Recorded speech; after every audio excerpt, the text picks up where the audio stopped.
yagombaga gutangaza biriye bintu cyangwa se of course bari kubitangaza none bavuganye na perezida bamaze perezida amaze no kubona amakuru yibanze kandi ubundi mu situation emeze kuriya nta nabo bagombaga kuvuga umuntu abantu bakoze kiriya kintu kubera ko byari bikiri kare kandi kariya karere karakomeye cyane kari na kure cyane amakuru ntabo yihuta kuriya kugira ariko kuba ubwabyo kuba minisiteri y'ubutegetsi bw'igihugu ariyo yasohoye itangazo ejo hari umuntu nabwiye twaganira kuri iki kibazo nk'ubu yakingewe mbona ibi bintu biri bizarre kubera ko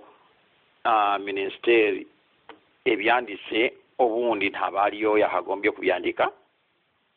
ibi ntabari ambush yaguyemo abanyarwanda abakongomani cyangwa umukongomani usanzwe bityo bikaba bireba minisiteri y'ubutegetsi bw'igihugu. Ikindi navuze ejo atinda mbibonamo ikintu cyo gutanguranwa kugira ngo habe umuntu wubaka narrative bya vuba gutangaza uwishe bariya abantu. Ibi bintu byagaragaraga ko harimo umuntu uri gutanguranwa kugira ngo yubake narrative hakiri kare abantu babyuke bamaze kubona narrative bayigurishije. Kandi nanone ukareba bahise banagurisha iyo narrative cyane. Wabonye ibinyamakuru byo mu Faransa bimwe byari bitangiye kubyandika, mu Rwanda wo niyo ari inkuru egezeho ibinyamakuru byaho n'abantu b'abayobozi bari babisamye babitangaza ahantu hose. So kuri iyo level ngewe nabibonyemo ikibazo gikomeye, ariko nanone hari n'ibibazo bikomeye ngewe nebajije bitarabonirwe bisubizo. Ariko nanone iki cyane iki kintu cyerukana umugabo wasinye wanditse kiriye kintu because na minister kiri ni ikintu gikomeye cyane kubera ko minister ari kuvuga ati wowe umuntu uri munsi yanjye wasinye gute iki kintu. Sedirike oyo muntu wasinye iki kintu ntabwo yabisinye muri official capacity kubera ko umuntu uri munsi ya minister ntabwo ashobora gusinya itangazo rimeze kuriya atabitegetswe na minister cyangwa batabivuganye na minister. Noneho tukibaza ati uyu muntu wasinye iki kintu ninde wamubwiye kugisinya kandi no kuzihe mpamvu. Iki kibazo nanone gihura neza nezimwe mu facts mu bintu tumaze kumenya bitangaza cyane biri kuri iriya dosiye. Ikintu cya mbere sinzi niba ni gavana wabivuze wa muri nini kariya karere yavuze ni gavana wa North Kivu niwe ahubwo nkeka ko waba wakoranye na directed cabinet ko ari mu batangaje avuga yuko ari FDR yari yaba yarabikoze. Aha, gavana wariya nawe yabivuze muri nini ati FDR abivuze kandi uyo gavana ari munsi ya minisiteri y'ubutegetsi bw'igihugu. No kuvuga ngo kandi kuba minisitiri y'ubutegetsi bw'igihugu yerukanye uri mugabo kubera gusinya ibi bintu ukuvuga ngo minisitiri afite za information ko bitari byo. Iyo biba ari ukuri minisitiri yari kuceceka akavuga ati n'ubundi byarangiye kandi na za information turi kubona zivanze zigaragaza ko ari FDR. Ubwabyo kuba bari kubirwaniramo sasa hivi bigaragaza ko hari za information bafite kandi za information nanone zifite n'ibibazo turi kwibaza bifite n'ibindi bibazo bijyanye nabyo. Uriyo mugabo mbere yuko iriya convoy yegenda ngo bayihaye clearance, inzego z'umutekano zayihaye clearance zivuga ngo iriya nzira eri free nta kibazo bagenda. no kuvuga ngo Dr. Kambanda unyemerere wenda aho naho hari questionable kuko minisitiri w'umutekano lokale muri North Kivu Sebikimbo aha kanavuga yuko ibyo binatabizi atazi n'urugendo rwa exactly none wo minister umuntu wo muri local government uri kuri tere aravuga ati mwakiriye yarenze iriya convoy mwakiriye yarenze bariya abantu kugenda muvuga ngo hari safe ariko ntabo mwatubwiye ntabo tubizi ariko nanone hari yindi fact yari interesting ko convoy ntabo bayihaye security umuntu wemeze muri za service z'umutekano umuntu wemeze ko eri nta kibazo abantu bayigendamo convoy yayigendamo nta kibazo akaba atabwiye gavana n'inzego z'umutekano ko hari n'umuntu ukomeye ugiye kuza muri aka karere ambassador ntabwo ari umuntu usanzwe bivuze ko niwe wanze guha security iriya convoy bwana Sarije ninde utazi ko Goma inzira yose iriya ugana Goma hari ibibazo bikomeye kubera ko ntabo leta ntabo ifite control kuri kariya karere abafite control kuri kariya karere ni Kagame n'ingabo zimwe n'abantu bo mu ngabo za Congo nibo bafite mu konto hariya kurusha leta ni gute abantu bo mu nzego za leta z'umutekano bakiriyarinze iriya convoy yo muntu ukomeye ambassador bakaba batamuhaye security kandi bakaba batabwiye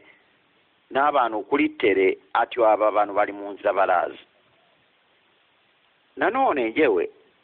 nkebaza ni gute ambassador agenda kuriya nk'umuturage usanzwe kandi w'igihugu gikomeye hatabaye za information communication na protection esanzwe ehabwa abantu bameze kuriya kandi twebuke ko hariya hari na MONUSCO irahembwa na ONI kurinda abantu bameze nk'abariya kurinda umutungo wa ONI haribyo biriyo bijyanwa mu baturage kandi nanone bikaba bizwi ko MONUSCO abantu bo muri niba hari organisation eri corrupted ne MONUSCO kandi Kagame yarayingiranye neza dore ko abenshi birwa Kigali ni nawo banyura iyo bagiye gutembera Kagame yarabingiranye nyine neza no kuvuga ngo na MONUSCO be bintu bigize noneho rero tukongeraho ko iriya ambush narindi kubona mukanya abantu bakitse abantu basurvive iriya ambush bavuga bati batwikiba mu hariya ku isoko neza mu isoko neza ati kilomita eshatu kuvuye ku mpaka w'u Rwanda noneho bakihuta gutangaza ko ari FDLR aho nawo hari ikibazo FDLR ikora gute operation emeze kuriya muri kilometers eshatu gusa uvuye ku mpaka w'u Rwanda ahantu Kagame akontrolinga buri munota kilometers eshatu uvuye ku mpaka w'u Rwanda FDLR yahakorera gute operation ekomeye kuriya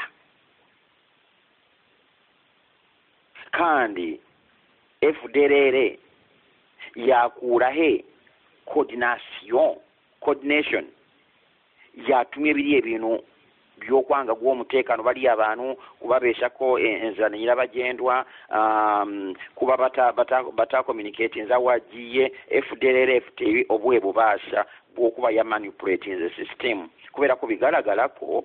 system y'omutekano ya Congo yabaye manipulated n'omuntu fulani tutaramenya neza kugira ngo ebyo bintu bishobore kuba nta kuntu byashoboraga kuba hatabayo omuntu wa ndani wabimanipulating noneho tukibaza tuti ese FDLR efite obubasha bwokuba ya manipulating system y'omutekano wo muri Congo wo muri kariya akarere ku buryo yakora biri ebintu nanone hafi ya kagame y'omupaka w'u Rwanda ibyo noneho ndio ukuntu mubibona bitugeza ku kibazo gikomeye nanone ati ninde ufite wari ufite interest mu gukora kiriya ikintu gitindi igikorwa gitindi ku muntu wameze kuriya wo muzungu wo mu ambasada kandi anafite obushobozi bwo gukora iriya operation uburyo yakozwemo ibintu byakozwe mbere yoko nyirezina igikora nyirezina kiba na nyuma yacyo no gutangaza umuntu mara moya bagatangaza FDLR vuba ninde ofite obubasha n'obushobozi bwo gukora ibyo bintu kandi nanone ibi bintu bikaba bisa neza no kwica abatouristi bali ababwindi okuba abishe abazungu ekyo wabishe yagamije no kuntu yatumye bakica bali abatouristi mu minota mikeya cyane bali bamaze gutangaza abishe bali abatouristi Kagame yari yamaze kubatangaza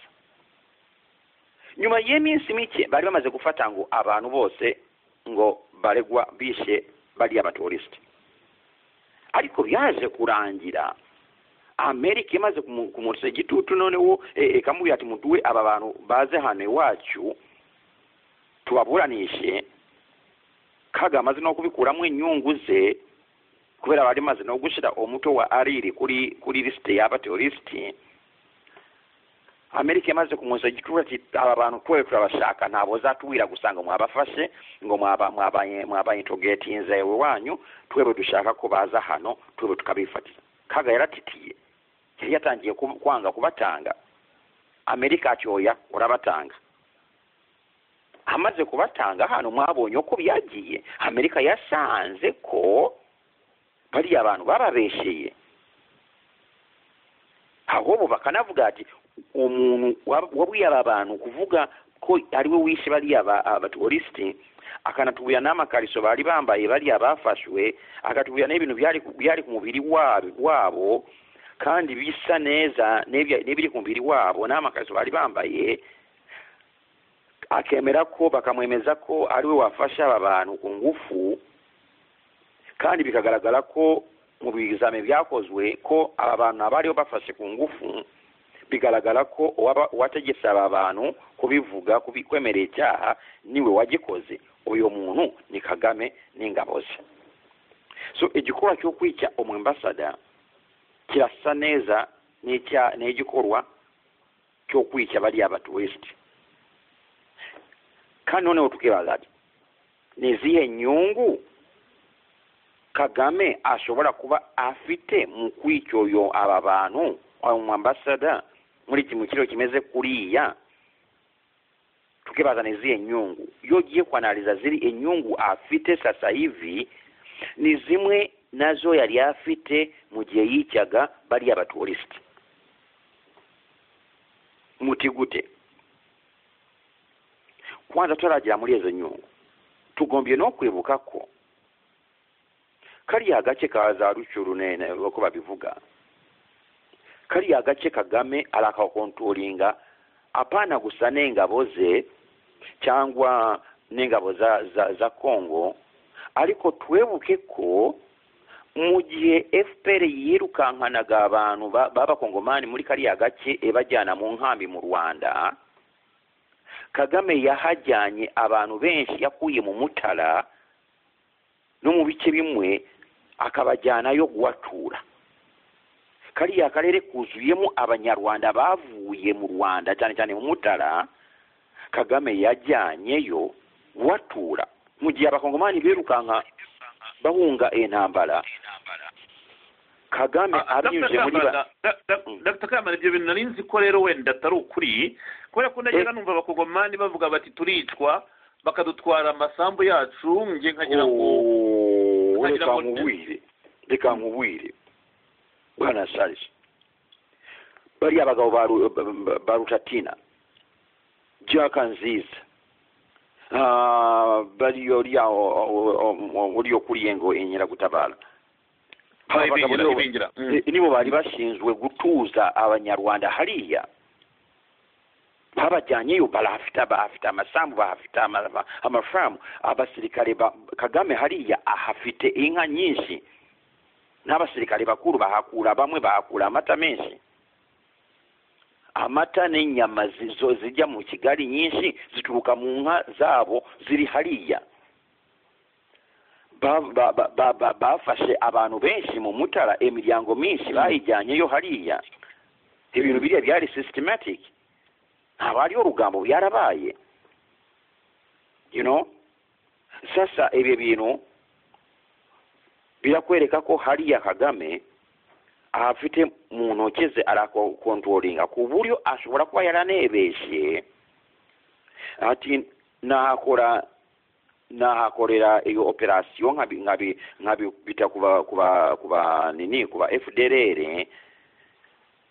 wenda ashobora kuba yanakoresheje bariya abantu be basanzwe bariyo nk'abaturage akabashyira muri pozisiyo zisa nkaho ari za FDLR, bakagenda bagakora amahano bagasubira muri za pozisiyo. Ariko ikindi kintu Kagame yibagirwa nuko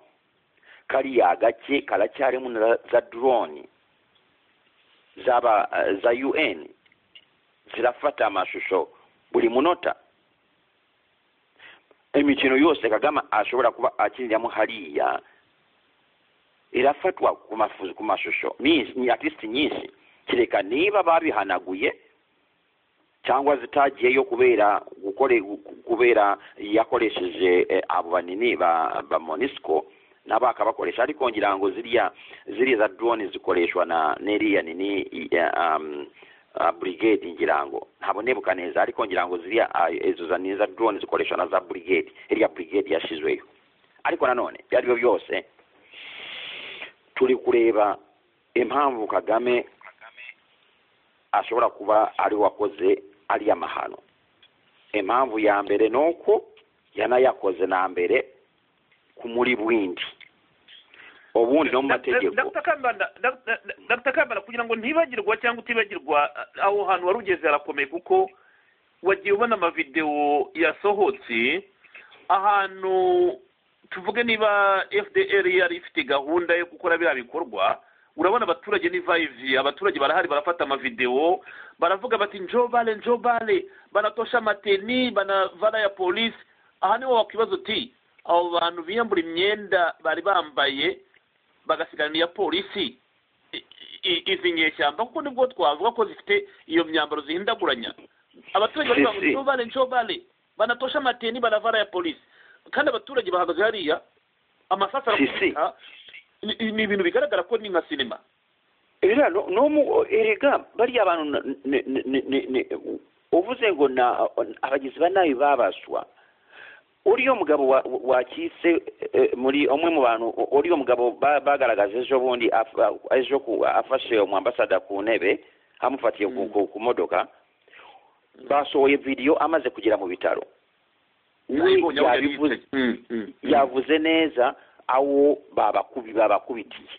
ati ni mu isoko neza ku isoko neza. Ni ukuvuga ngo hari abantu benshi babibonye muri icyo kinyejana turimo. Abantu bafite za kamera benshi babifashe ngo byabereye mu isoko, hafi n'isoko. So ni ukuvuga ngo hejuru yo kuba ziriya za UN za kamera zirakora akazi kazo za drone za UN zirahari, hari n'ibintu by'abaturage. Iyo clip nayibonye ngo ndio bale unaona wanakimbia bababonye abaturage. So noneho tukibaza ati iyo operation tumaze kugaragaza ubushobozi bwa Kagame gukora operation emeze kuriya muri kiriye kintu, ariko nanone reka turebe interest za Kagame mu gukora operation n'icyaha kimeze kuriya muri kariya karere muri icyo gihe turimo. Igice cya mbere cya argument yanjye ni cya kindi za intere yari afite mu kwica abaturisti kiriya gihe ubwo yabikoze, na zimwe neza zisa neza icyo gihe nizihe intere. Reka tuvuge gutyo kubera environnement politique ya kiriya gihe abantu bahita babona ishusho yayo. Muri kiriya gihe reka tuvuge sasa hivi, ariko reka tubanze tuvuge muri rusange Kagame afite izihe intere. Kagame gahunda afitiye muri Congo muri kariya karere no kwegaragaza ko ari umuntu ori indispensable cyane ku bazungu muri kariya karere. Kagame ashaka kugaragaza tujuru ko kariya karere niwe gusa ushobora kwa controllinga ibintu byose akora cyangwa ibintu avuga, abashaka ko abazungu bamuha d'accord ko wowe ni wowe ushoboye byebura kuzana